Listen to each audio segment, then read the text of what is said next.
ہر جگہ پر تو یہ بتانا چاہ رہے تھے جو لوگ برتن دھوتے ہیں نا، ہم یہ جو لوگ صحیح ہے، تو جو لوگ کے برتن دھوتے ہیں دوران دورہ قرآن، ان سے میری ریکویسٹ ہے پلیز کہ یا تو اپنا فون میوٹ کریں یا پھر برتن دھونا بند کریں، کوئی ایک کام تو کریں نا آپ، اس لیے کہ یہ جو ہے نا بہت تکلیف ہو جاتی ہے، اتنا شور ہے، اتنا شور ہوتا ہے جب ہم ان میوٹ کرتے ہیں آپ لوگوں کو، ہمیں یقین نہیں ہوتا کہ یہ دور قرآن سننے والے لوگوں کو ہم نے ان میوٹ کیا ہے، تو ہمیں امید ہے کہ بہت سارے لوگ ماشاءاللہ بیٹھ کے سنتے ہیں، لیکن اگر کچھ لوگ اتنا شور کرتے ہیں دور قرآن کے درمیان تو پتہ نہیں، میری سمجھ میں نہیں آتا ہے۔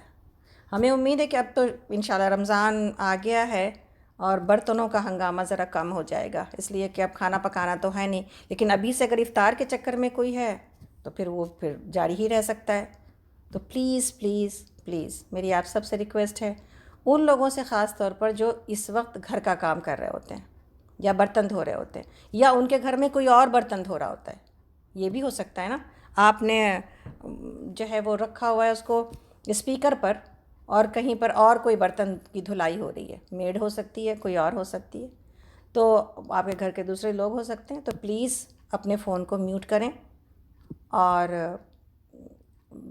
جب ہم ان میوٹ کریں گے تو ساروں کا فون ان میوٹ ہو جائے گا، تو پھر آپ کو اس بات کی ضرورت ہے کہ آپ دوبارہ اس کو میوٹ کریں تاکہ شور نہ ہو۔ تو چلیے انشاءاللہ تعالی اس امید کے ساتھ اپنے پروگرام کا آغاز کرتے ہیں کہ انشاءاللہ تعالی ہم سب اللہ کی کتاب کو، اللہ کے کلام کو وہ ادب اور وہ عظمت دیں گے جو دنیا کے کسی بھی علم کو دیا جاتا ہے، کم سے کم اتنا دیں گے تو بیٹھ جائیں گے، ادروائز تو اس سے زیادہ تو بہت بڑی عظمت ہے، اللہ کے کلام کی وہی عظمت ہے جو اللہ کے ذات کی ہے۔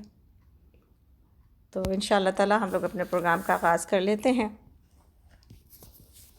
اعوذ باللہ السمیع العلیم من الشیطان الرجیم من ہمزہ ونفخہ ونفثہ، بسم اللہ الرحمن الرحیم۔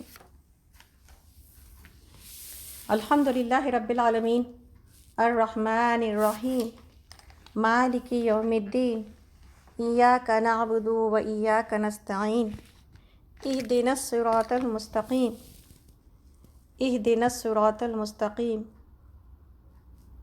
اہدنا الصراط المستقیم، صراط الذین انعمت علیہم غیر المغضوب علیہم ولا الضالین، آمین۔ اللہ کی حمد و ثنا کے ساتھ سبحان اللہ و بحمدہ سبحان اللہ العظیم، الحمدللہ رمضان کا استقبال کرتے ہیں اور اس دعا کے ساتھ کہ اللہم انا نسألک الہدی والتقی والعفاف والغنی، اے اللہ ہم آپ سے ہدایت، اے اللہ ہم آپ سے تقوی، اے اللہ ہم آپ سے پاک دامنی اور عصمت، عزت، اور اے اللہ ہم آپ سے بے نیازی مانگتے ہیں یا رب العالمین۔ اے اللہ ہمیں ہدایت کے راستے پر چلتے ہوئے اپنی محبت، اپنی عظمت، اپنی خشیت ہمارے دلوں کے اوپر اور اپنی یاد ہمارے دلوں کے اوپر جاری کر دیجیے۔ اے اللہ ہمیں عزت کی زندگی عطا کیجیے، عزت کی موت عطا کیجیے۔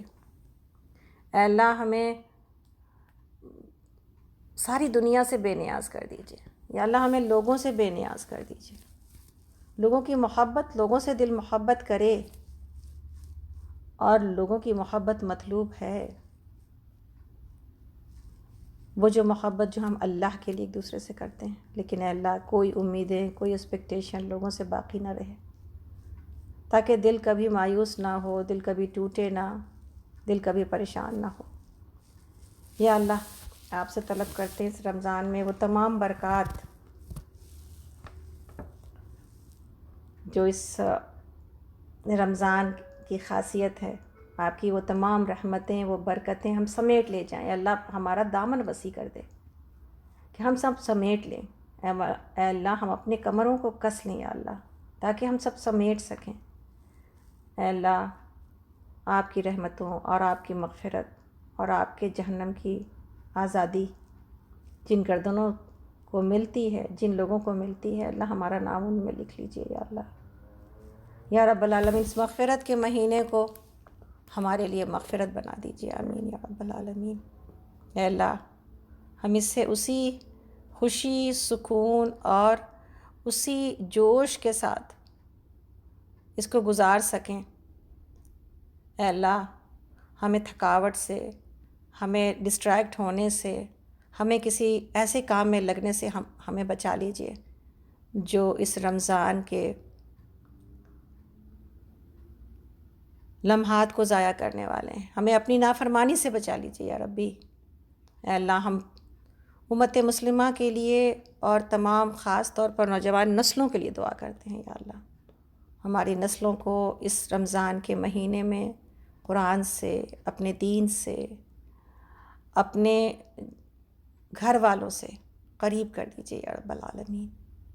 اے اللہ یا رب العالمین اپنی ذات کی محبت عطا کیجئے، اپنے رسول کی محبت عطا کیجئے، آمین یا رب العالمین۔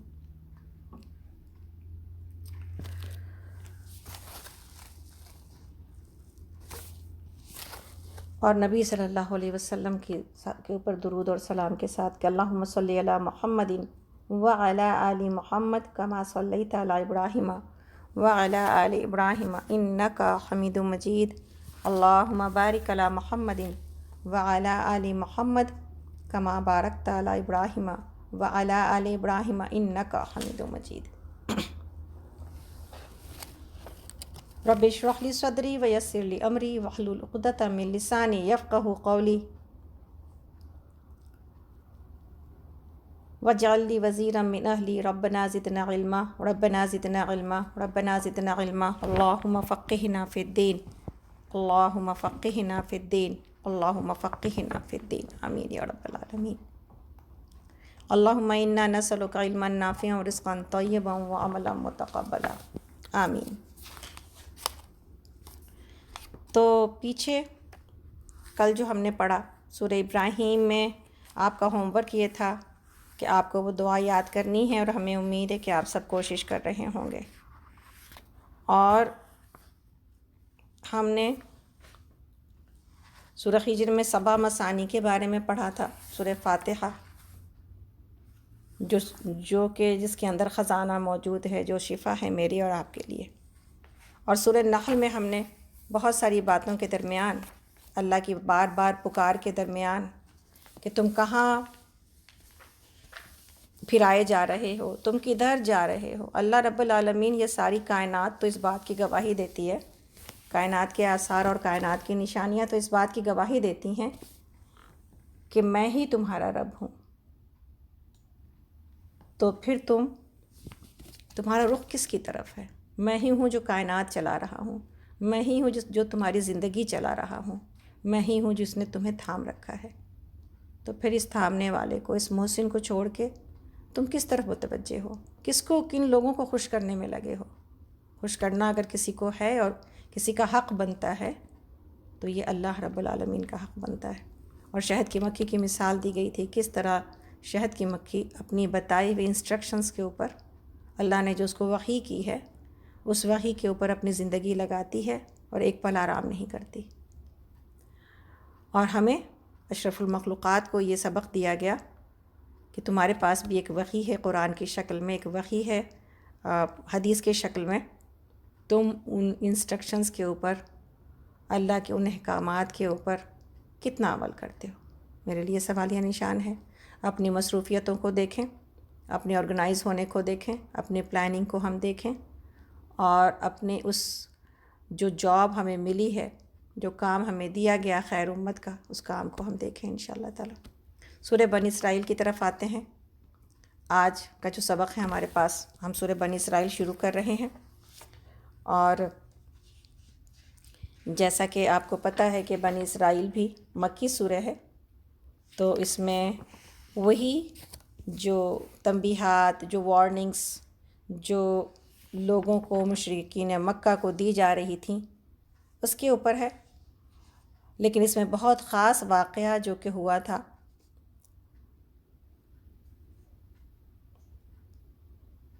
اسراء اور معراج کا، اس کا ذکر موجود ہے۔ تو انشاءاللہ تعالیٰ اس کو دیکھ لیتے ہیں تفصیل کے ساتھ۔ بنی اسرائیل، جیسا کہ آپ جانتے ہیں کہ یہ یعقوب علیہ السلام کا اسرائیل لقب تھا، تو ان کی جو اولاد ہوئی پھر اسے بنی اسرائیل یعنی اسرائیل کی اولاد کہا گیا۔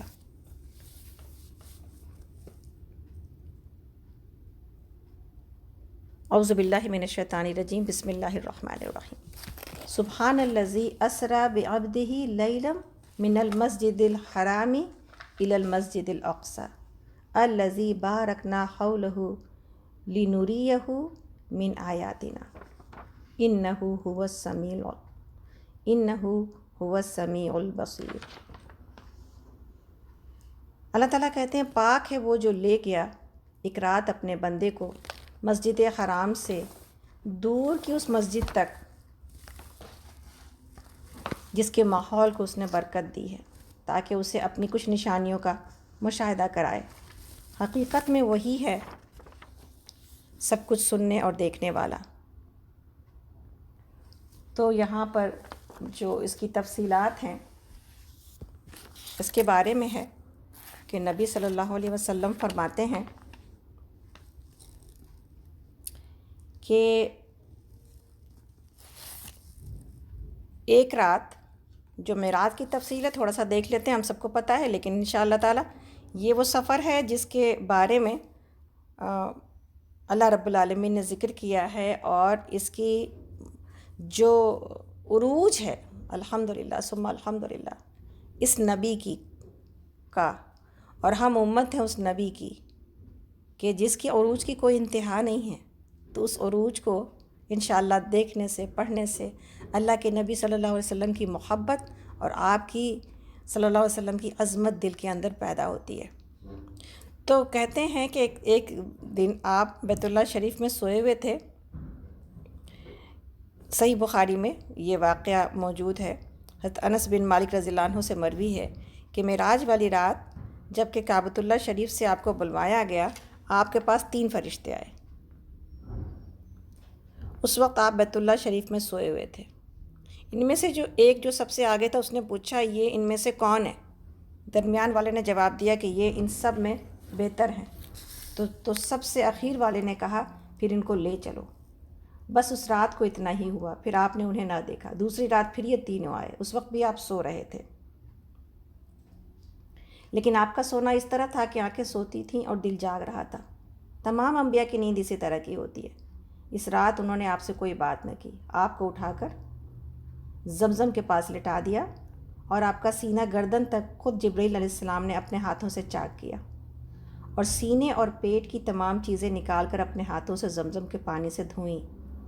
جب خوب پاک صاف کر چکے تو آپ کے پاس سونے کا ایک تشت لایا گیا، جس میں سونے کا ایک بڑا پیالہ تھا جو حکمت اور ایمان سے پر تھا، یعنی بھرا ہوا تھا۔ اس سے آپ کے سینے کو اور گلے کی رگوں کو پر کر دیا گیا، پھر سینے کو سی دیا گیا، پھر آپ کو آسمانی دنیا کی طرف لے کر چڑھے۔ وہاں کے دروازوں میں سے ایک دروازے کو کھٹکھٹایا تو فرشتوں نے پوچھا کہ کون ہیں؟ آپ نے فرمایا جبرائیل۔ پوچھا آپ کے ساتھ کون ہیں؟ فرمایا میرے ساتھ محمد ہیں صلی اللہ علیہ وسلم۔ پوچھا کیا آپ کو بلوایا گیا ہے؟ جواب دیا کہ ہاں۔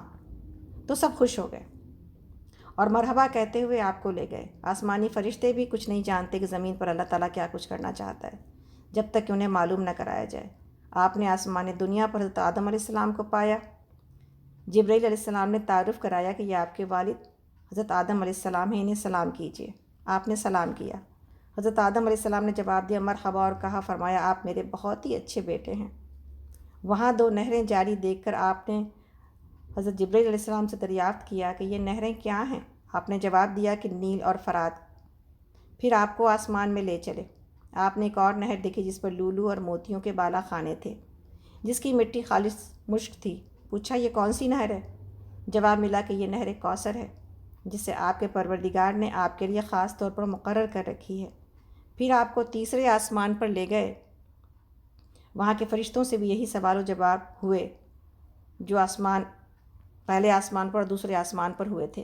پھر آپ کو چوتھے آسمان پر لے گئے، ان فرشتوں نے بھی اسی طرح پوچھا اور جواب پایا۔ پھر پانچویں آسمان پر چڑھائے گئے، وہاں بھی وہی کہا سنا گیا۔ پھر چھٹے پر، پھر ساتویں آسمان پر، وہاں بھی یہی بات چیت ہوئی۔ ہر آسمان پر وہاں کے نبیوں سے ملاقاتیں ہوئیں جن کے نام نبی صلی اللہ علیہ وسلم نے بتائے ہیں کہ دوسرے آسمان میں حضرت ادریس علیہ السلام تھے، چوتھے آسمان میں حضرت ہارون، پانچویں والے کا نام مجھے یاد نہیں، یعنی ابن عباس کی روایت ہم پڑھ رہے ہیں اس وقت، چھٹے میں حضرت ابراہیم علیہ السلام، اور ساتویں میں حضرت موسیٰ کلیم اللہ۔ تو جب آپ یہاں سے بھی اونچے چلے، اس میں نا وہ واقعہ موجود نہیں ہے۔ ایک ہی منٹ دیجیے گا تو ہم اس کو آپ کو بتاتے ہیں دوسری کتاب سے جس میں کہ تفصیل سے موجود ہے، تو ایک ہی منٹ دیجیے گا۔ تفصیل سے مراد ہے کہ بعض باتیں اس کے اندر لکھی بھی نہیں ہیں جو کہ ہونی چاہیے تھی۔ اس وقت ہم تفصیل کی کتاب سے پڑھ رہے تھے، لیکن ان شاء اللہ تعالیٰ ہم زیادہ کتاب سے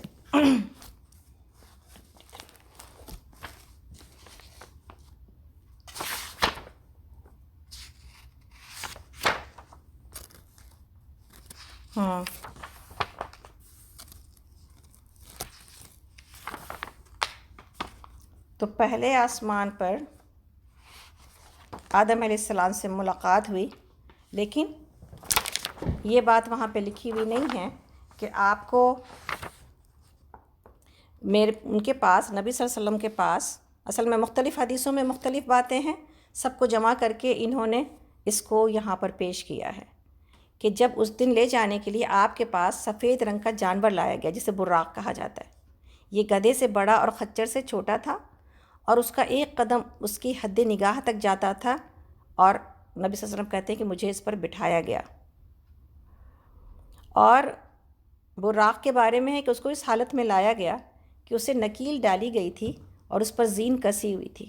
اس نے کچھ شوخی دکھائی تو حضرت جبرائیل علیہ السلام نے کہا، کیا تم محمد صلی اللہ علیہ وسلم کو شوخی دکھاتے ہو؟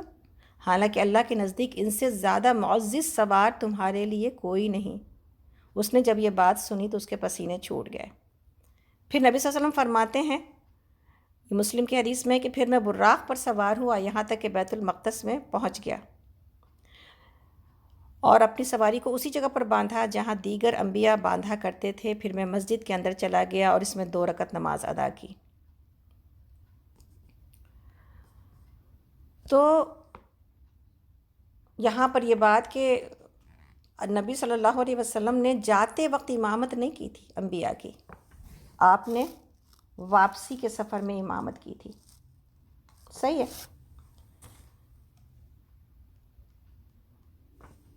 تو نبی صلی اللہ علیہ وسلم فرماتے ہیں کہ پھر میں مسجد اقصیٰ سے باہر آیا، مسلم کی حدیث ہے یہ، تو حضرت جبرائیل علیہ السلام نے مجھے 2 برتن پیش کیے جن میں سے ایک میں شراب اور دوسرے میں دودھ تھا۔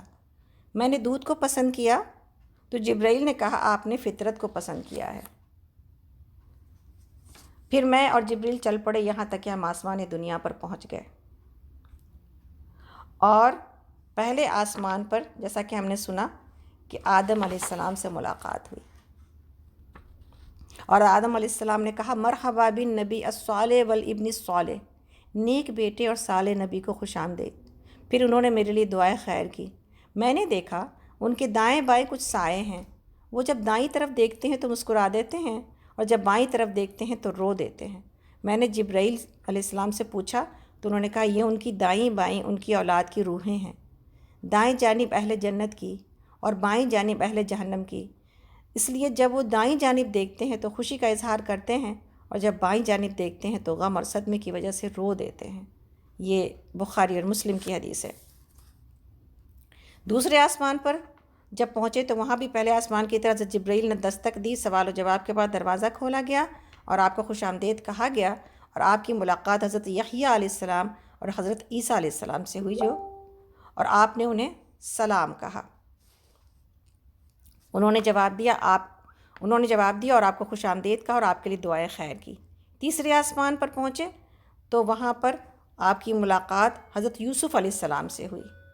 آپ کی ملاقات حضرت یوسف علیہ السلام سے ہوئی. آپ نے انہیں سلام کیا کہا، انہوں نے جواب دینے کے بعد آپ کو خوش آمدید کہا اور آپ کے لیے دعائے خیر کی. اور ان کے بارے میں آپ صلی اللہ علیہ وسلم فرماتے ہیں کہ وَإِذَا هُوَ قَدْ أُوتِيَ شَطْرَ الْحُسْنِ، میں نے دیکھا کہ آدھا حسن صرف حضرت یوسف علیہ السلام کو دیا گیا ہے. مسلم کی حدیث سے یہ بات ثابت ہے. چوتھے آسمان پر آپ کی ملاقات حضرت ادریس علیہ السلام سے کرائی گئی، جنہوں نے اپنے نیک بھائی اور صالح نبی کو خوش آمدید کہا اور ان کے لیے دعائے خیر کی. سبحان اللہ، کیا سفر ہے! آپ دیکھیں انبیاء سے ملاقات ہو رہی. پانچویں آسمان پر بھی خوشی کے ساتھ آپ کا استقبال کیا گیا اور یہاں پر آپ کی ملاقات حضرت ہارون علیہ السلام سے کرائی گئی. انہوں نے بھی آپ کو مرحبا کہا اور نیک بھائی اور نیک صالح نبی کا استقبال کرتے ہوئے ان کے لیے دعائے خیر کی. چھٹے آسمان پر نبی صلی اللہ علیہ وسلم کا گرم جوشی کے ساتھ استقبال کیا گیا اور پھر حضرت موسیٰ علیہ السلام سے ملاقات کرائی گئی، جنہوں نے دوسرے انبیاء کی طرح آپ کا بھرپور استقبال کیا اور آپ کو خوش آمدید کہتے ہوئے دعائے خیر کی. نبی کریم صلی اللہ علیہ وسلم ارشاد فرماتے کہ میں جب آگے بڑھا تو حضرت موسیٰ علیہ السلام رونے لگے. پوچھا گیا کہ آپ کیوں روتے ہیں؟ تو انہوں نے کہا اے میرے رب، یہ خوبرو نوجوان جس کو تو نے میرے بعد مبعوث کیا، یعنی بعثت تو موسیٰ علیہ السلام کے بہت بعد ہے، اس کی امت کے لوگ میری امت کے لوگوں سے کہیں زیادہ جنت میں داخل ہوں گے. اس کی امت کے لوگ میری امت کے لوگوں سے کہیں زیادہ جنت میں داخل ہوں گے. الحمدللہ. ساتویں آسمان پر آپ سب کو پتہ ہے انشاءاللہ تعالیٰ ساتویں آسمان پر کس سے ملاقات ہوئی؟ حضرت ابراہیم علیہ السلام سے کرائی گئی. اور ابراہیم علیہ السلام نے جو کہ بیت المعمور کا سہارا لیے بیٹھے تھے، جس میں ہر روز 70,000 فرشتے داخل ہوتے ہیں اور جب اس سے نکلتے ہیں تو پھر کبھی اس میں داخل نہیں ہو سکیں گے. یہ بیت معمور جو ہے یہ 7ویں آسمان پر ہے اور اس کے اندر فرشتے داخل ہو کے بالکل خانہ کعبہ کے اوپر ہے یہ، یعنی بیت معمور کو اگر اوپر سے نیچے کیا جائے تو وہ خانہ کعبہ کے اوپر ہی آ کے ٹکے. تو یہ بالکل اس کے سیدھ میں 7ویں آسمان پر ہے، جس میں کہ 70,000 فرشتے ایک دفعہ داخل ہوتے ہیں عبادت کے لیے، اور پھر جو فرشتوں کی لائن ہے اور جو فرشتوں کی تعداد ہے کہ اب ان کو پھر کبھی موقع نہیں ملنے والا ہے دوبارہ اس کے اندر عبادت کرنے کا. سبحان اللہ. تو آپ فرشتوں کی تعداد کو ہم اور آپ سوچ سکتے ہیں کہ اللہ کے لشکر کتنے عظیم ہیں اور تعداد میں کتنے بڑے ہیں. اس کے بعد آپ کی مہمان نوازی. مجھے 3 برتن پیش کیے گئے بخاری میں، ایک میں شراب، دوسرے میں دودھ اور تیسرے میں شہد تھا. میں نے دودھ والا برتن اٹھایا اور دودھ پی لیا تو جبرائیل علیہ السلام نے کہا آپ اور آپ کی امت کے لوگ فطرت پر قائم ہیں. اس کے بعد آپ صلی اللہ علیہ وسلم کو سدرۃ المنتہا کی جانب لے جایا گیا تو اس کے پتے ایسے تھے جیسے ہاتھی کے کان ہوں اور اس کے پھل ایسے تھے جیسے ہجر کے مٹکے ہوں. پھر جب اللہ کے حکم سے انہیں کسی چیز نے ڈھانپ لیا تو اس قدر خوبصورت ہو گیا کہ اللہ کی مخلوق میں سے کوئی شخص اس کا حسن بیان نہیں کر سکتا. اور اس کی جڑ میں 4 نہریں تھیں، 2 باطنی اور 2 ظاہری. میں نے جبرائیل علیہ السلام سے پوچھا تو انہوں نے بتایا 2 باطنی نہریں جنت میں ہیں اور ظاہری نہریں فرات اور نیل ہیں، یہ دنیا میں ہیں. اس کے بعد آپ کو سدرۃ المنتہا وہ مقام ہے جہاں زمین سے اوپر کو اٹھائی جانے والی چیز پہنچائی جاتی ہے اور وہاں اسے وصول کر لیا جاتا ہے. اسی طرح اوپر سے جو چیز نیچے لائی جاتی ہے وہ بھی اسی مقام پر پہنچائی جاتی ہے اور وہاں سے اسے لے لیا جاتا ہے. سدرۃ المنتہا کے پاس ہی نبی کریم صلی اللہ علیہ وسلم نے حضرت جبرائیل علیہ السلام کو دوسری مرتبہ ان کی اصلی شکل میں دیکھا. سورہ نجم کی جو آیت ہے کہ انہوں نے اس کو دوسری بار دیکھا سدرۃ المنتہا کے پاس، جس کے قریب ہی جنت الماوا ہے. جب اس سدرۃ المنتہا کو وہ چیز ڈھانپ رہی تھی جو اسے ڈھانپ رہی تھی، نہ اس کی نگاہ نے خطا کی. یہ قرآن کی آیت ہے جس کے بارے میں بعض علماء نے یہ جو ہے غلطی لگی ہے ان کو کہ یہ اللہ تعالیٰ کے اور نبی صلی اللہ علیہ وسلم کے درمیان کی بات ہے کہ نبی صلی اللہ علیہ وسلم نے اللہ رب العالمین کو دیکھا. اصل میں آپ نے جبرائیل علیہ السلام کو دیکھا اور یہ احادیث میں موجود ہے. اسی طرح حدیث موجود ہے کہ نبی صلی اللہ علیہ وسلم نے فرمایا کہ میں نے جبرائیل علیہ السلام کو سدرۃ المنتہا کے پاس دیکھا جن کے 600 پر تھے. اس کے بعد جنت کی سیر. پھر مجھے جنت میں داخل کیا گیا. اس میں انتہائی عمدہ موتیوں کے قبے ہیں اور ان کی مٹی کستوری ہے. میں جنت کی سیر کر رہا تھا. اسی دوران میں ایک نہر پر پہنچا جس کے دونوں کناروں پر عمدہ موتیوں کے قبے تھے. میں نے کہا جبرائیل یہ کیا ہے؟ تو انہوں نے کہا یہ نہر کوثر ہے جو اللہ تعالیٰ نے آپ کو عطا کی ہے. آپ صلی اللہ علیہ وسلم نے فرمایا کہ میں نے اس میں اپنا ہاتھ مارا تو اس کی مٹی کستوری تھی. نبی صلی اللہ علیہ وسلم فرماتے ہیں کہ پھر مجھے اوپر لے جایا گیا یہاں تک کہ میں اس مقام پر پہنچ گیا جہاں میں نے قلموں کے چلنے کی آواز سنی. یعنی یہاں فرشتے اللہ تعالیٰ کے فیصلے اور ان کے احکامات لکھ رہے تھے. مجھے وہاں تک لے جایا گیا. تو اس بارے میں یہ بات کہ کیا نبی صلی اللہ علیہ وسلم نے اللہ تعالیٰ کو دیکھا تھا، اس کا جواب کیا ہے؟ مسروق بیان کرتے ہیں کہ میں نے حضرت عائشہ رضی اللہ عنہ کے پاس بیٹھا تھا. پھر آپ کہنے لگے کہ 3 باتیں ایسی ہیں کہ کوئی شخص ان میں سے کسی ایک کے بارے میں کلام کرے. آپ کہنے لگیں یعنی حضرت عائشہ کہنے لگیں کہ 3 باتیں ایسی ہیں کہ کوئی شخص ان میں سے کسی کے ایک کے بارے میں کلام کرے تو اس نے گویا اللہ تعالیٰ پر بہت بڑا بہتان باندھا. میں نے کہا وہ کون سی ہیں؟ کہنے لگی جو شخص یہ دعویٰ کرے کہ حضرت محمد صلی اللہ علیہ وسلم نے اپنے رب کو دیکھا تھا تو اس نے اللہ تعالیٰ پر بہت بڑا بہتان باندھا.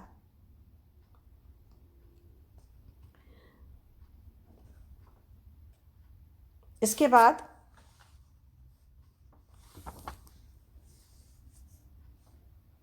ایک جگہ پر اور حضرت ابو ذر غفاری رضی اللہ عنہ بیان کرتے ہیں کہ میں نے رسول اللہ سے سوال کیا کہ کیا آپ نے اپنے رب کو دیکھا تھا؟ تو آپ صلی اللہ علیہ وسلم نے فرمایا، مسلم کی حدیث ہے، وہ تو نور ہے، میں اسے کیسے دیکھ سکتا ہوں.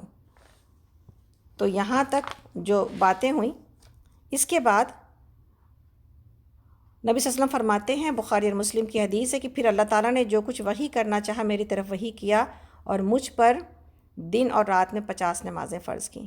میں واپس لوٹا یہاں تک حضرت موسیٰ علیہ السلام کے پاس پہنچا تو انہوں نے کہا آپ کے رب نے آپ کی امت پر کیا فرض کیا؟ میں نے کہا دن اور رات میں 50 نمازیں. انہوں نے کہا آپ اپنے رب کے پاس واپس جائیں اور ان سے تخفیف کا سوال کریں کیونکہ آپ کی امت اس کی طاقت نہیں رکھتی. میں بنی اسرائیل کو آزما چکا ہوں. چنانچہ میں اپنے رب کی طرف واپس آیا اور میں نے کہا میرے رب میری امت پر تخفیف کرے. تو اللہ تعالیٰ نے 5 نمازیں کم کر دیں. تو یہ ہوتا رہا جیسا کہ آپ سب جانتے ہیں کہ اس کے بعد جو ہے وہ یہاں تک کہ یہ معاملہ 5 پر آ کے رکا اور آواز کیا آئی کہ میرے یہاں جو بات لکھ لی جاتی وہ بدلی نہیں جاتی. تو 5 نمازوں میں 50 نمازوں کا اجر موجود ہے. 5 نمازوں میں 50 نمازوں کا اجر موجود ہے. تو یہ بات واقعہ میراث سے پتہ چلتی ہے اور یہ بات یہاں سے سمجھ میں آتی ہے کہ پھر نماز کی اہمیت اور جس طرح نماز بلا کر نبی صلی اللہ علیہ وسلم کو اللہ رب العالمین نے اپنی ملاقات کے بعد دیا اور جس طرح کہ اس کے اندر کتنا سارا اجر موجود ہے. تو یہ ساری چیزیں اس نماز کی اہمیت کو بتاتی ہیں. اور ایک وقت کی نماز میں 10 نمازوں کا اجر ہے اور 5 وقت کی نمازوں میں 50 نمازوں کا اجر ہے. اجر جب یاد آ جائے نا، اجر بھول جاتے ہیں ہم سب. اجر یاد آ جائے تو نماز کی مشقت آسان ہو جاتی ہے اور نماز کو خوبی سے ادا کرنے کی طبیعت جو ہے نا اس کی طرف مائل ہو جاتی ہے. کیوں؟ اس لیے کہ محنت اور مشقت بہت کم ہے اور اجر بہت زیادہ ہے. تو کام آسان ہے، مشکل نہیں ہے.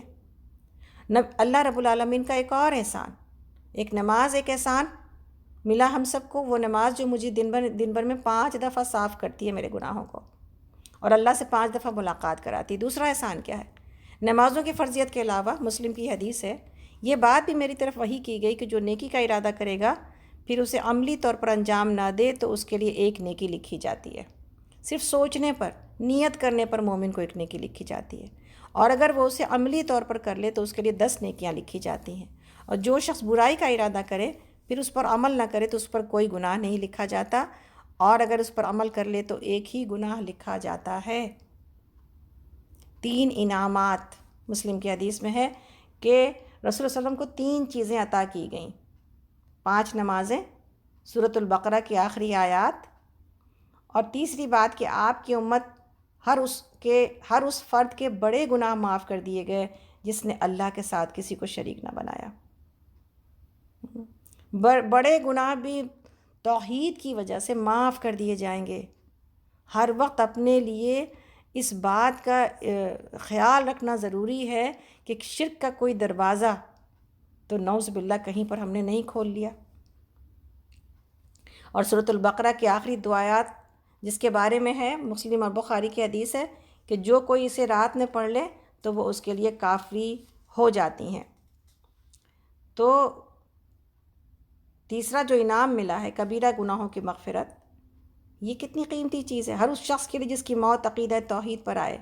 اور اس سے مراد یہ کہ اگر اللہ تعالیٰ چاہے گا تو اسے بغیر سزا اور عذاب کے معاف کر دے گا، اور اگر چاہے گا تو اسے اس کے کبیرہ گناہوں کی سزا دے کر جہنم سے نکال دے گا اور پھر اسے جنت میں داخل کر دے گا، جیسا کہ بعض مفسرین نے لکھا ہے۔ اسی طرح وہاں پر جو معراج کی رات میں کچھ باتیں آئیں پیش، جس رات مجھے سیر کرائی گئی مجھے عمدہ خوشبو محسوس ہوئی، تو میں نے کہا جبرائیل یہ عمدہ خوشبو کیا ہے؟ انہوں نے کہا یہ فرعون کی بیٹی کو کنگھی کرنے والی خاتون اور اس کے بچوں کی خوشبو ہے۔ میں نے کہا اس کا کیا قصہ ہے؟ انہوں نے کہا اب آپ اس کو سنیے غور سے، ہر سال ہم لوگ اس کو پڑھتے ہیں اور ہر سال اس سے اپنے لیے ایمان کے اندر مشقت کو بڑھاتے ہیں، اور ہر سال اس خاتون کے ایمان سے شرمندہ ہوتے ہیں۔ اور اس خاتون کو رتبہ کیا ملا تھا؟ ایک کنیز تھی، ایک لونڈی تھی۔ تو اس کے ایمان کو دیکھتے ہیں، تو کہتے ہیں کہ وہ ایک دن فرعون کی بیٹی کو کنگھی کر رہی تھی کہ کنگھی اس کے ہاتھ سے گر گئی، تو تب اس نے کہا بسم اللہ۔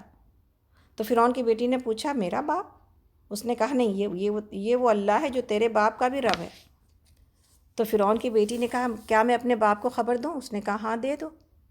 چنانچہ فرعون کی بیٹی نے اپنے باپ فرعون کو اس واقعے کی خبر دی۔ اس نے اسے بلایا اور کہا کیا میرے علاوہ بھی تیرا کوئی رب ہے؟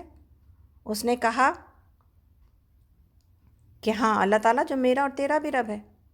تو اس نے تانبے کے ایک بڑے برتن میں تیل گرم کرنے کا حکم دیا، پھر اس نے کہا اس سے اس کے بچوں کو اس میں پھینک دیا جائے۔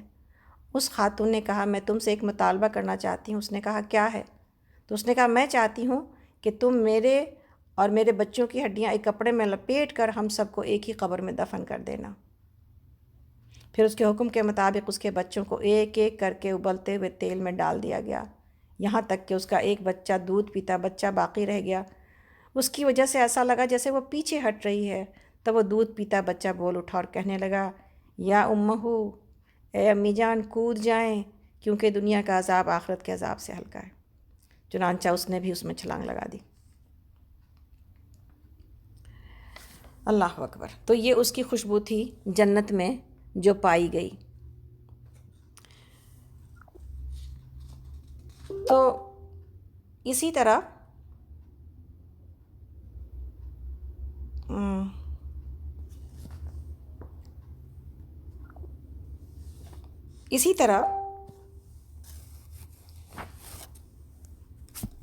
دوسرا جو واقعہ ہوا، اب اس کو کچھ کیا نہیں جا سکتا، انشاءاللہ آپ لوگ صبر کیجئے اور دعا کیجئے کہ فیس بک کے اوپر آواز کٹے نا۔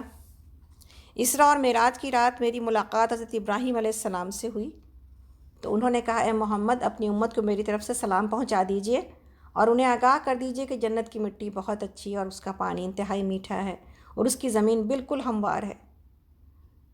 تو وہ سبحان اللہ والحمد للہ ولا الہ الا واللہ اکبر کے ساتھ اس میں باغبانی اور درخت لگا سکتے ہیں۔ نبی کریم صلی اللہ علیہ وسلم نے فرمایا کہ معراج کی رات میں میرا گزر لوگوں کے پاس سے ہوا جن کے تانبے ناخن کے تھے اور وہ اپنے چہروں اور سینوں کو نوچ رہے تھے۔ یہ بہت امپورٹنٹ بات ہے۔ میں نے کہا جبرائیل یہ کون ہے؟ تو انہوں نے جواب دیا یہ وہ لوگ ہیں جو لوگوں کا گوشت کھاتے تھے، یعنی غیبت کرتے تھے اور ان کی عزتوں پر طعن و تشنیع کرتے تھے۔ حضرت انس رضی اللہ عنہ سے روایت ہے کہ رسول اللہ صلی اللہ علیہ وسلم نے ارشاد فرمایا میں نے شب معراج میں دیکھا کہ کچھ لوگوں کے ہونٹ آگ کی قینچیوں سے کاٹے جا رہے ہیں۔ میں نے کہا جبرائیل یہ کون ہے؟ آپ نے بتایا کہ یہ آپ کی امت کے وہ خطبہ ہیں جو لوگوں کو نیکی کا حکم دیتے ہیں اور اپنے آپ کو بھلا دیتے ہیں، حالانکہ وہ اللہ کی کتاب کی تلاوت بھی کرتے ہیں۔ تو کیا انہیں عقل نہیں ہے؟ تو یہ وہ سارے واقعات تھے جو کہ آپ کے اوپر گزرے، اور پھر آپ وہاں سے جب واپس آئے تو پھر آپ نے کہا کہ میں نے اپنے آپ کو دیکھا۔ پھر آپ کو بیت المقدس میں واپس لایا گیا جہاں آپ نے نماز پڑھائی اور پھر براق پر سوار ہو کر صبح کے اندھیرے میں ہی مکہ میں پہنچ گئے، اور یہیں پر ہے کہ وہاں میں نے تمام انبیاء کرام کی جماعت سے نماز کرائی۔ تو جب آپ وہاں سے واپس پہنچے تو آپ نے لوگوں کو یہ باتیں جب بتائیں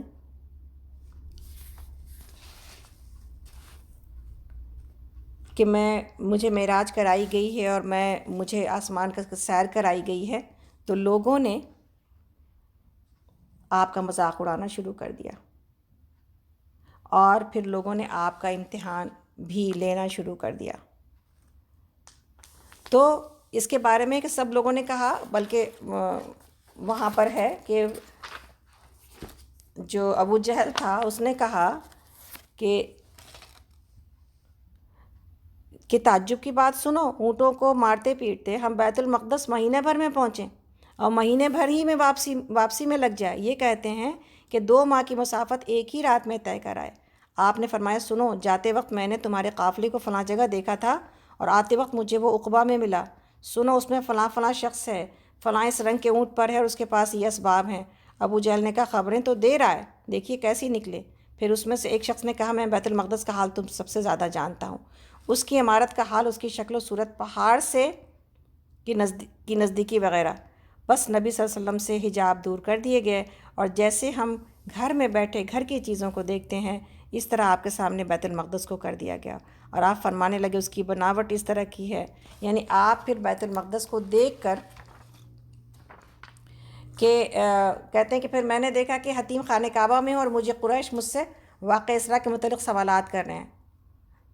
تو پھر انہوں نے بیت المقدس کے بارے میں مجھ سے ایسی باتیں پوچھیں جو مجھے یاد نہیں رہی تھیں، لہٰذا میں اس دن اتنا پریشان ہوا کہ ایسا کبھی نہیں ہوا تھا۔ پھر اللہ تعالیٰ نے بیت المقدس کو اٹھا کے میرے سامنے لا کھڑا کیا، اور پھر جو وہ سوال کرتے تھے میں بیت المقدس کو دیکھ کر انہیں جواب دیتا تھا۔ اللہ اکبر۔ اسی واقعے کے بارے میں ہے کہ اسی واقعے کے بارے میں جب یہ واقعہ حضرت ابوبکر صدیق رضی اللہ عنہ کو سنایا گیا تو لوگوں نے جا کے کہا کہ تم اپنے ساتھی کی بات مانو گے؟ وہ دعویٰ کرتا ہے کہ ایک ہی رات میں بیت المقدس گیا اور مکہ کو واپس لوٹ آیا۔ حضرت ابوبکر صدیق رضی اللہ عنہ نے کہا انہوں نے واقعتاً ایسی بات کی ہے؟ لوگوں نے کہا ہاں بالکل کی ہے۔ تو حضرت ابوبکر صدیق نے کہا کہ تب انہوں نے سچ فرمایا ہے، اور آپ نے کہا کہ آپ صلی اللہ علیہ وسلم کی تصدیق، ہم تو آپ صلی اللہ علیہ وسلم کی تصدیق اس سے بھی دور کے معاملے میں کرتے ہیں کہ جب وہ آسمان سے وحی نازل ہونے کی خبر دیتے ہیں، اور اسی لیے حضرت ابوبکر صدیق کو صدیق کہا گیا اور آپ کو یہ لقب دیا گیا۔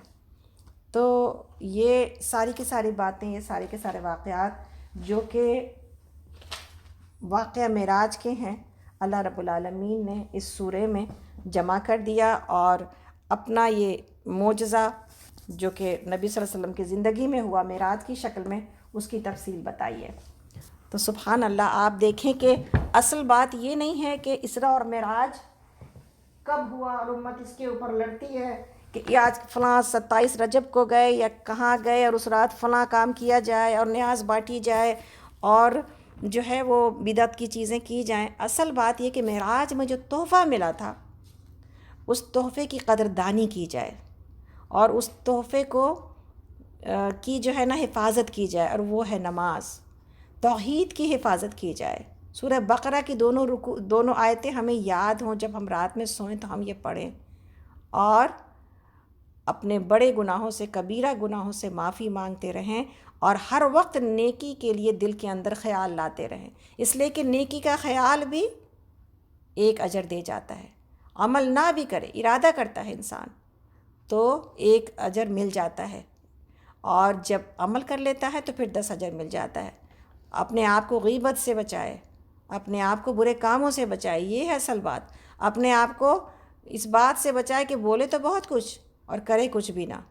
تو اللہ رب العالمین ہم سب کو اس بات سے بچائے کہ ہم وہ باتیں کہیں جس پر ہمارا عمل نہ ہو، اور اللہ رب العالمین ہم سب کو جو نبی صلی اللہ علیہ وسلم کو جو عزت ملی، جو اللہ نے رتبہ عطا کیا، اور اس امت کی جس کے لیے کہ موسیٰ علیہ السلام رو رہے ہیں کہ اس نبی کے یہ میرے بعد آنے والا خوبرو نوجوان، اس کی امت میری امت سے زیادہ جائے گی جنت میں، تو آپ دیکھیں کہ اس امت کا اعزاز کتنا ہے. ہم اس کو بار بار پڑھتے چلے آئے ہیں، لیکن ہر بار یہ جب کسی کو اعزاز ملتا ہے نا اور پوسٹ مل جاتی ہے اور آنر ملتا ہے، تو انسان اپنے آنر کو سنبھال کے رکھے، پھر کوئی ایسی حرکت نہ کرے جس سے اس کی عزت کے اوپر حرف آئے، اور نعوذ باللہ ہم اپنے نبی کو، نبی صلی اللہ علیہ وسلم کو آخرت کے دن شرمندہ کریں. انشاءاللہ ہم جب کامیاب ہوں گے تو سب سے زیادہ خوشی ہمارے نبی کو ہوگی، اس لیے کہ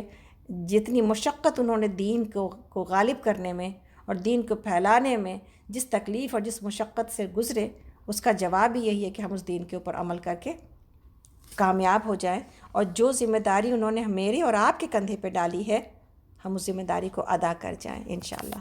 تو اپنی زندگی کے 24 گھنٹے میں دیکھیں کہ ہم اس ذمہ داری کو، جو خیر امت ہے، اس کا کام کتنا ہو رہا ہے. ہم اپنی زندگی کے 24 گھنٹے میں دیکھیں کہ ہماری زبانیں بہت کچھ بولتی ہیں، لیکن جو اصل بات ہے بولنے کی وہ باتیں کتنی ہوتی ہیں. تو انشاءاللہ تعالیٰ سورہ بنی اسرائیل کو دوبارہ اس بات کو شروع سے پڑھتے ہیں کہ پاک ہے وہ جو لے گیا ایک رات اپنے بندے کو مسجد حرام سے دور کی اس مسجد تک جس کے ماحول کو اس نے برکت دی ہے، تاکہ اسے اپنی کچھ نشانیوں کا مشاہدہ کرائے. حقیقت میں وہی ہے سب کچھ سننے اور دیکھنے والا، اور برکت اس ماحول میں مسجد اقصیٰ کی، بیت المقدس کی جو ہے وہ کیا ہے برکت، کہ اکثر انبیاء کے قدم اس سرزمین پر پڑے ہیں، اور اللہ رب العالمین نے اس بات کو پسند کیا کہ نبی صلی اللہ علیہ وسلم کے قدموں کو بھی اس سرزمین جو ہے وہ چھوئے. تو اس لیے آپ صلی اللہ علیہ وسلم کو پہلے وہاں لے جایا گیا، پھر اس کے بعد آگے آسمان کی سیر کرائی گئی. اللہ تعالیٰ فرماتے ہیں، ہم لوگ آیت نمبر 2 پر ہیں، 2 سورہ بنی اسرائیل، اور پارہ نمبر ہے 15.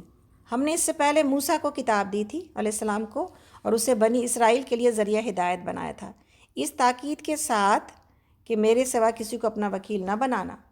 تم ان لوگوں کی اولاد ہو جنہیں ہم نے نوح کے ساتھ کشتی پر سوار کیا تھا، اور نوح ایک شکر گزار بندہ تھا. پھر ہم نے اپنی کتاب میں بنی اسرائیل کو اس بات پر بھی متنبع یعنی وارن کر دیا تھا کہ تم 2 مرتبہ زمین میں فساد عظیم برپا کرو گے اور بڑی سرکشی دکھاؤ گے. آخرکار جب ان میں سے پہلی سرکشی کا موقع پیش آیا تو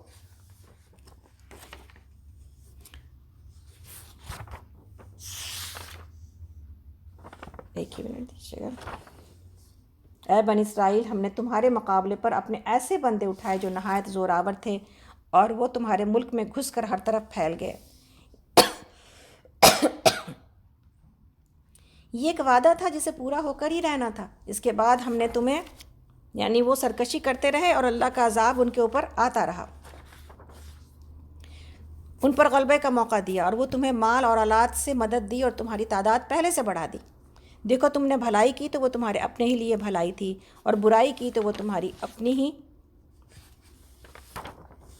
ذات کے لیے برائی ثابت ہوئی. پر جب دوسرے وعدے کا وقت آیا تو ہم نے دوسرے دشمنوں کو تم پر مسلط کیا تاکہ وہ تمہارے چہرے بگاڑ دیں اور بیت المقدس میں اسی طرح گھس جائیں جس طرح پہلے دشمن گھسے تھے، اور جس چیز پر ان کا ہاتھ پڑے اسے تباہ کر کے رکھ دیں. اللہ اکبر، کیسی ہوتی ہے اللہ کی پکڑ. ہو سکتا ہے کہ اب تمہارا رب تم پر رحم کرے، لیکن اگر تم نے پھر اپنی پرانی اسی طریقے کا پرانے طریقے کو دوبارہ کیا اور وہی دوبارہ عمل کیا تو ہم پھر بھی اپنی سزا کو دوبارہ تم پر نافذ کریں گے. اور کافر نعمت لوگوں کے لیے ہم نے جہنم کو قید خانہ بنا رکھا ہے. اصل بات یہ کہ یہ قرآن وہ راہ دکھاتا ہے جو بالکل سیدھی ہے. جو لوگ اسے مان کر بھلے کام کرنے لگیں انہیں یہ بشارت دیتا ہے، یعنی خوشخبری دیتا ہے کہ ان کے لیے بڑا اجر ہے، اور جو لوگ آخرت کو نہ مانیں انہیں یہ خبر دیتا ہے کہ ان کے لیے ہم نے دردناک عذاب مہیا کر رکھا ہے. انسان شر اس طرح مانگتا ہے جس طرح خیر مانگنی چاہیے. انسان بڑا ہی جلد باز واقع ہوا ہے. یعنی یہاں پر اس بات کا جواب دیا جا رہا ہے کہ جب مشرکین مکہ بار بار نبی صلی اللہ علیہ وسلم کو یہ جو ہے چیلنج دیتے تھے کہ لے آؤ وہ قیامت جو تم کہتے ہو کہ قیامت آئے گی، اور لے آؤ وہ عذاب، اگر تم کو نہ ماننے کا جو ہے صلہ یہ ملنے والا ہے، ہمیں سزا ملنے والی ہے، تو پھر لے آؤ. تو اللہ رب العالمین نے اس کے بارے میں بات کی ہے کہ بعض اوقات انسان اپنی اوقات بھول جاتا ہے اور پھر ایسی باتیں مانگنے لگ جاتا ہے. اور ایسے اعمال کرنے لگ جاتا ہے جس سے کہ وہ چیلنج کرتا ہے اللہ رب العالمین کو، لیکن وہ نہیں جانتا کہ یہ اللہ رب العالمین کے پاس جذباتی فیصلے نہیں ہوا کرتے۔ اللہ تعالیٰ نے ہر چیز کا ایک وقت مقرر کر رکھا ہے اور اسی کے مطابق اس کے فیصلے دنیا کے اوپر نافذ ہوتے ہیں۔ مہلت ضرور دیتا ہے اور بہت زیادہ دیتا ہے، اور ہمیں بھی دے رکھی ہے، ہمیں بھی دے رکھی ہے مہلت، کہ ان تمام چیزیں آتی ہیں جاتی ہیں زندگی میں، عبرت ملتی جاتی ہے۔ انسان اپنے زندگی کو، اپنے ارد گرد کے جاتے ہوئے لوگوں کو دیکھتے ہوئے یہ جانتا ہے کہ یہ زندگی، یہ جان، یہ وقت، یہ لمحہ بہت مختصر ہے، بہت کم ہے، لیکن اس کے باوجود وہ راستہ نہیں اختیار کرتا جو اللہ کو پسند ہے، اور یہ بھول جاتا ہے یا یاد بھی آتا ہے تو پھر اس کو پیچھے کہیں سوچ کو ڈال دیتا ہے کہ اللہ سے ملاقات ہونی ہے۔ کون نہیں جانتا ہے کہ اس کو مرنا ہے، اور کون نہیں جانتا ہے کہ اس کو اللہ سے ملاقات ہونی ہے۔ پھر غفلت کے کیا معنی ہے؟ انشاءاللہ تعالیٰ ہم آگے پڑھیں گے ان تمام باتوں کو، کہ تعجب ہے اس انسان کے اوپر جو اللہ کی ملاقات کو جانتا ہے لیکن اس کے باوجود تیاری نہیں کرتا۔ تو اللہ تعالیٰ فرماتے ہیں، ہم لوگ اس وقت آیت نمبر سورہ بنی اسرائیل کے 12 آیت پر ہیں، پارہ نمبر 15 ہے۔ دیکھو ہم نے رات اور دن کو 2 نشانیاں بنایا ہے۔ رات کی نشانی ہم نے بے نور بنایا اور دن کی نشانی کو روشن کر دیا تاکہ تم اپنے رب کا فضل تلاش کر سکو اور مہینے اور سال کا حساب معلوم کر سکو۔ اسی طرح ہم نے ہر چیز کو الگ الگ ایک دوسرے سے الگ کر رکھا ہے۔ ہر انسان کا شگون ہم نے اس کے اپنے گلے میں لٹکا رکھا ہے،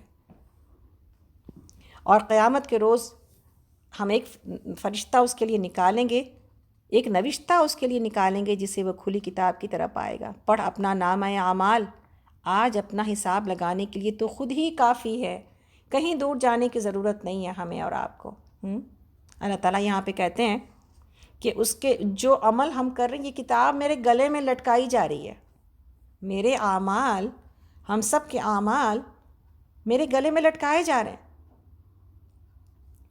اب اس کا جو انجام جو ہے نا وہ وہاں پر دکھائی دے گا۔ اس دن وہ جو کتاب ہے نا کسی اور نے نہیں لکھی، خود ہم نے لکھی ہے، ہم ہی اس کے رائٹر ہیں۔ کتاب حیات یہ پڑھی جائے گی وہاں پر، ہم نے کیا بولا، ہم نے کیا کیا، اور ہم نے کتنے دھوکے دیے انسانوں کو، ہم نے کتنی چال بازیاں کیں۔ اور سب سے بڑی چالاکی یا مکاری یا چال بازی جو انسان کرتا ہے وہ اپنی ذات ہی سے کرتا ہے، اس لیے کہ وہ اپنے آپ کو ہی دھوکہ دے رہا ہوتا ہے۔ اللہ تعالیٰ نے سورہ بقرہ میں شروع میں کہہ دیا، وہ نبی کو اور ایمان والوں کو دھوکہ دیتے ہیں، لیکن اصل میں وہ اپنے آپ کو دھوکہ دیتے ہیں، ان کو اس بات کی سمجھ نہیں آ رہی ہے۔ تو ہم اللہ نہ کرے کہ ہم اگر دھوکے دیں دین کے معاملے میں اللہ رب العالمین کو، اور ہم دھوکے دیں دنیا میں لوگوں کو اپنے کسی فائدے کے لیے، تو سب سے زیادہ جو دھوکہ انسان جو دوسروں کے لیے کنواں کھودتا ہے اس میں خود سب سے پہلے گرتا ہے۔ تو یہ بات جاننی بہت ضروری ہے کہ جو لکھا جا رہا ہے جو کتاب زندگی ہے کوئی دوسرا نہیں لکھ رہا، ہاں آپ اور ہم جو لکھ رہے ہیں نا وہی وہاں پہ ظاہر ہوگا۔ سورہ کہف میں آگے ہم پڑھیں گے کہ جب کتاب لائی جائے گی تو وہ کہیں گے ہائے ہماری کمبختی، یہ کون سی کتاب ہے جس نے نہ کوئی چھوٹا چھوڑا نہ کوئی بڑا چھوڑا، کوئی چھوٹی سے چھوٹی بات بھی جو ہم کہہ کے کبھی بھول گئے، یا بڑی بڑی باتیں جو ہم کہتے ہیں، ساری باتیں وہاں پر لکھی ہوئی مل جائیں گی، اور پھر ہمارے لیے اللہ کے سامنے کوئی دوسری گواہی کی ضرورت پیش نہیں ہوگی، باقی نہیں رہے گی، اس لیے کہ ہم خود ہی گواہ ہیں اپنی تمام حرکتوں کے۔ اللہ تعالیٰ کہتے ہیں آگے، اللہ کی نصیحت سنیے آیت نمبر 15 میں، فَمَنِ اهْتَدَىٰ فَإِنَّمَا يَهْتَدِي لِنَفْسِهِ، جو کوئی راہ راست اختیار کرے اس کی راست روی اس کے اپنے ہی لیے فائدہ مند ہے، اور جو گمراہ ہو اس کی گمراہی کا وبال اسی پر ہے۔ کوئی بوجھ اٹھانے والا دوسرے کا بوجھ نہ اٹھائے گا، وَلَا تَزِرُ وَازِرَةٌ وِزْرَ أُخْرَىٰ، اور ہم عذاب دینے والے نہیں ہیں جب تک کہ لوگوں کو حق اور باطل کا فرق سمجھانے کے لیے ایک پیغامبر نہ بھیج دیں۔ یعنی انسانوں کے پاس مستقل اللہ کے نبی آتے رہے ان کو ہدایت کے راستے پر بلانے کے لیے، اور یہی اللہ کی حجت ہے۔ جب اللہ رب العالمین نبی بھیج دیتے ہیں اور قوم اس کے باوجود ایمان نہیں لاتی تو پھر اللہ کی حجت ختم ہو جاتی ہے۔ اللہ رب العالمین آگے کہتے ہیں، آیت نمبر ہم لوگ 16 پر ہیں، اور یہ آپ یہ دیکھیے کہ اللہ یعنی دنیا میں خوشحال لوگوں کو دیکھ کے ہم خوشحالی پر جو ہے رشک کرتے ہیں، لیکن اصل معاملہ کیا ہے یہ یہاں سے پتہ چلے گا آپ کو اس آیت سے۔ آیت نمبر 16 میں اللہ تعالیٰ کہتے ہیں کہ جب ہم کسی بستی کو ہلاک کرنے کا ارادہ کرتے ہیں تو اس کے خوشحال لوگوں کو حکم دیتے ہیں اور وہ اس میں نافرمانیاں کرنے لگتے ہیں۔ یعنی دنیا کی نافرمانیاں کون کر رہا ہے؟ اللہ کی نافرمانیوں میں حد سے زیادہ کون آگے بڑھا ہوا؟ وہی جن کے پاس مال ہے ضرورت سے زیادہ۔ مال کا ایک فتنہ یہ ہے کہ آپ کو اپنے آپے میں اور ہمیں اپنے آپے میں رہنے نہیں دیتا۔ تو حدیث موجود ہے جس کا معنی یہ ہے اور جس کا جو کہ مفہوم یہ ہے کہ اللہ رب العالمین جس سے محبت کرتے ہیں اس کو روزی اور رزق مال کی شکل میں بقدر کفاف دیتے ہیں، بقدر کفاف۔ اور بقدر کفاف کیا ہے؟ بقدر کفاف یہ ہے کہ انسان کو اتنا ملے کہ اس کی ضرورتیں بس ہو جائیں، بلکہ کچھ ضرورتیں باقی رہیں اور مال ختم ہو جائے۔ اب مال بچا ہی نہیں ہے کہ کہیں نافرمانی میں استعمال کیا جائے گا، اسراف کیا جائے گا یا کوئی اور ایسی حرکتیں کی جائیں گی جو اللہ کو ناپسند ہیں۔ وہ تو اسی فکر میں مبتلا ہے کہ اب کہاں سے اپنی ضرورتوں کو پورا کرے۔ تو یہ ہے معاملہ۔ ہم خوشحالی دیکھ کے خوش ہوتے ہیں، ہم خوشحالی کی دعا کرتے ہیں، لیکن اصل دعا کس چیز کی مانگنی چاہیے کہ اللہ رب العالمین ہمیں مال اگر دے تو اپنے راستے میں، اپنے پسند کے راستے میں خرچ کرنے والا بنائے۔ اللہ رب العالمین ہمارے مال کو متاع حسن بنائے، متاع غرور نہ بنائے، انشاءاللہ آمین۔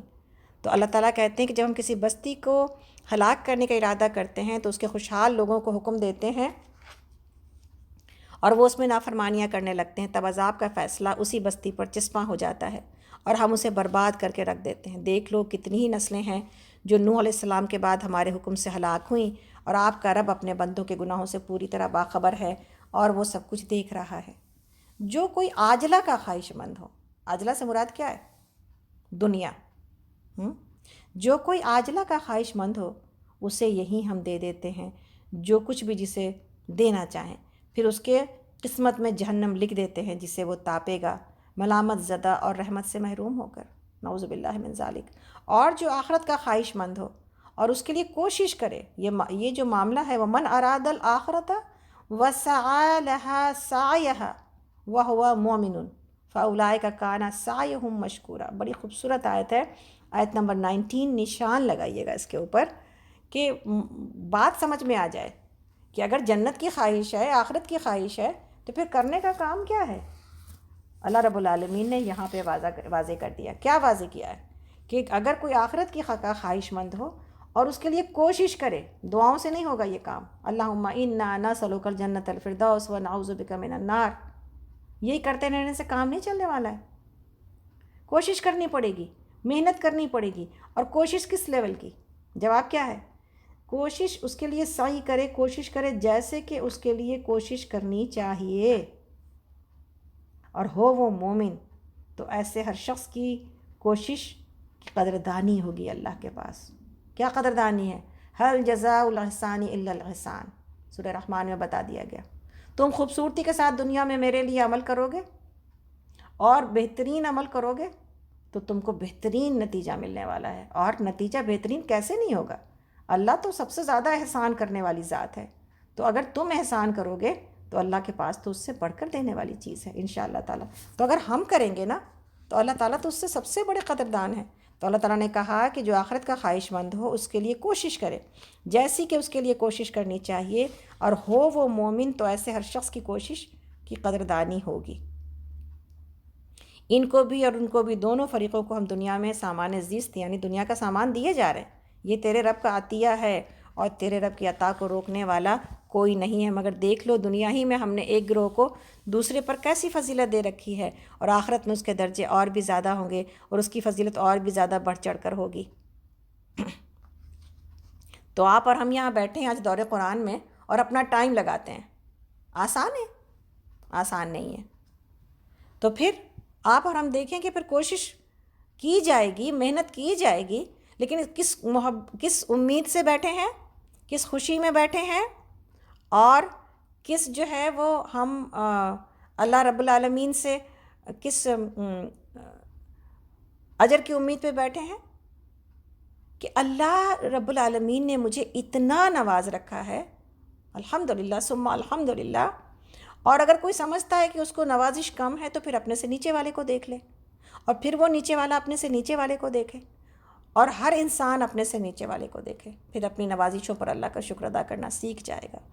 تو پھر اس محسن کو راضی کرنے کے لیے، اس کو خوش کرنے کے لیے کیوں نہ کوشش کی جائے، اللہ کی خوشی، اللہ کا قرب، اللہ کے ذکر میں کیوں نہ وقت لگایا جائے، پھر کیوں نہ اپنی سانسوں کو، اپنی محنتوں کو، اپنی مشقتوں کو، اپنے بولنے کو اللہ کی رب کی رضا میں لگا دیا جائے، اس لیے کہ اس سے اللہ رب العالمین خوش تو ہوتے ہیں، لیکن اللہ کو یہ مطلوب نہیں ہے، اللہ کو یہ نہیں چاہیے۔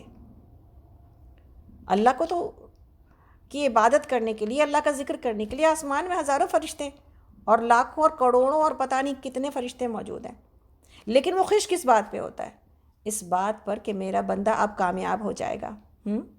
تو میری اور آپ کی کامیابی کے میرے اور آپ کی مشقت پر میرے انجام کو دیکھ رہا ہوتا ہے اور خوش ہو رہا ہوتا ہے کہ اس کو جہاں پر وقت لگانا چاہیے، اسی طرح جس طرح ماں باپ اگر امتحان موجود ہو اور بچوں کو پڑھائی کرتے ہوئے دیکھیں تو کیسی خوشی ملتی ہے، دل باغ باغ ہو جاتا ہے، چلیں الحمدللہ۔ اور اگر کھیلتے کودتے دیکھیں تو دل کو کتنی تکلیف ہوتی ہے۔ تو اگر دنیا میں ہم کھیل کود کر اللہ کے پاس پہنچیں گے تو اللہ کو کتنا نا امید کریں گے۔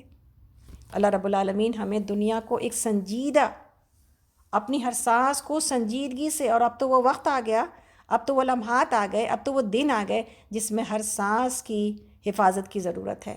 اور ہر سانس کی حفاظت سے کیا مراد ہے؟ ہر سانس میری اور آپ کی کیسے محفوظ ہوگی؟ اس کی حفاظت کیسے کی جا سکتی ہے؟ سانس تو آئے گی اور جائے گی، اور یہ کاروبار تو چلتا رہے گا۔ تو اس کی حفاظت ایسی ہے کہ ہر سانس کے اوپر اللہ کا ذکر، اللہ کی تسبیح بیان کر دی جائے، سبحان اللہ، الحمدللہ، لا الہ الا اللہ، یہ پڑھتے رہا جائے۔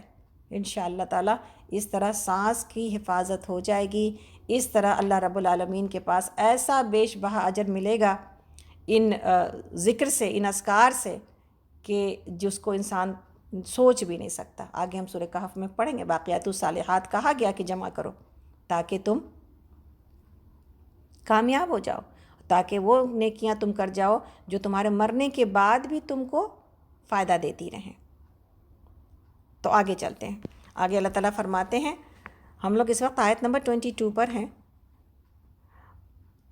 تم اللہ کے ساتھ کوئی اور دوسرا معبود نہ بناؤ ورنہ ملامت زدہ اور بے یار و مددگار بیٹھے رہ جاؤ گے، اور تیرے رب نے فیصلہ کر دیا ہے کہ تم لوگ کسی کی عبادت نہ کرو مگر صرف اس کی۔ اب پھر یہاں پر بنی اسرائیل میں 10 ہدایتیں دی جا رہی ہیں جس طرح کہ سورہ آل عمران میں دی گئی تھیں، کہ کیا پہلی چیز کیا ہے؟ توحید کی، کہ تم لوگ کسی کی عبادت نہ کرو مگر صرف اس کی۔ دوسرا، والدین کے ساتھ نیک سلوک کرو، والدین کے ساتھ نیک سلوک کرو، اور اگر تمہارے پاس ان میں سے کوئی ایک یا دونوں بوڑھے ہو کر رہیں تو انہیں اف تک نہ کہو، نہ انہیں جھڑکو، بلکہ ان سے احترام کے ساتھ بات کرو اور نرمی اور رحم کے ساتھ ان کے سامنے جھک کر رہو، اور دعا کیا کرو کہ پروردگار ان پر رحم فرما جس طرح انہوں نے رحمت اور شفقت کے ساتھ مجھے بچپن میں پالا تھا۔ آپ کا رب خوب جانتا ہے کہ تمہارا رب خوب جانتا ہے کہ تمہارے دلوں میں کیا ہے۔ اگر تم صالح بن کر رہو تو ویسے سب لوگوں کے لیے درگزر کرنے والا ہے جو اپنے قصور پر جو ہے متنبہ ہو کر بندگی کے رویے کی طرف پلٹ آئے، یعنی قصور کو سمجھ جائیں اور قصور کو سمجھ کر بندگی کی طرف پلٹ آئیں۔ تو یہاں پر یہ بات بتائی جا رہی والدین کے لیے۔ آپ کو پتہ ہے نا کہ یہ جو دعا تھی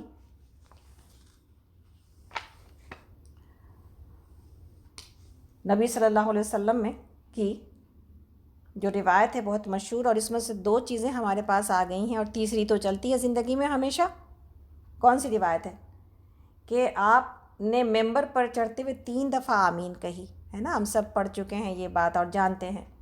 جب آپ سے وجہ دریافت کی گئی تو آپ نے فرمایا، میرے پاس جبرائیل علیہ السلام آئے اور کہا کہ اے نبی، اس شخص کی ناک خاک آلود ہو، یعنی وہ برباد ہو جائے، جس کے پاس آپ کا ذکر ہو اور اس نے آپ پر درود نہ پڑھا ہو، کہیے آمین۔ چنانچہ میں نے کہا آمین۔ پھر فرمایا اس شخص کی ناک بھی اللہ تعالیٰ خاک آلود کرے جس کی زندگی میں ماہ رمضان آیا اور چلا بھی گیا اور اس کی بخشش نہ ہوئی، آمین کہیے۔ چنانچہ میں نے بھی اس پر بھی آمین کہی۔ پھر فرمایا اللہ اسے بھی برباد کرے جس نے اپنے ماں باپ کو یا ان میں سے ایک کو پا لیا اور پھر بھی ان کی خدمت کر کے جنت میں نہ پہنچ سکا. کہیے آمین. میں نے کہا آمین. تو یہ ساری باتیں جو ہے نا، یہ آمین کہا ہم نے تو نبی صلی اللہ علیہ وسلم کی یہ تینوں باتیں موجود ہیں یہاں پر کہ رمضان کا مہینہ ہے اور والدین کے لیے یہاں پر ہدایت آ گئی. اور ہم یہ بات آپ کو بتا چکے ہیں بارہا کہ اگر کسی کو خدمت کرنے کا موقع نہیں ملتا اپنے ماں باپ کے لیے دعا کرتا رہے، زندگی میں بھی اور مرنے کے بعد بھی. یہ سب سے بہترین خدمت ہے جو مرنے کے بعد کی جا سکتی ہے، اس لیے کہ اب ماں باپ کا عمل ختم ہو گیا اور اب یہ ہماری دعائیں ہی ان کو لگنے والی ہیں اور ہمارا عمل ہی ان کے درجات کو بڑھانے والا ہے. تو کوئی ماں باپ سے محبت کرتا ہے تو ماں باپ کے لیے دعا کرے اور ماں باپ اور عمل کرے زندگی میں اپنے آپ کو جتنا نیکی کی طرف لے کے جائے گا اتنا ثواب جاریہ بنتا جائے گا اپنے ماں باپ کے لیے. اللہ رب العالمین ہم سب کو بنائے. آمین یا رب العالمین.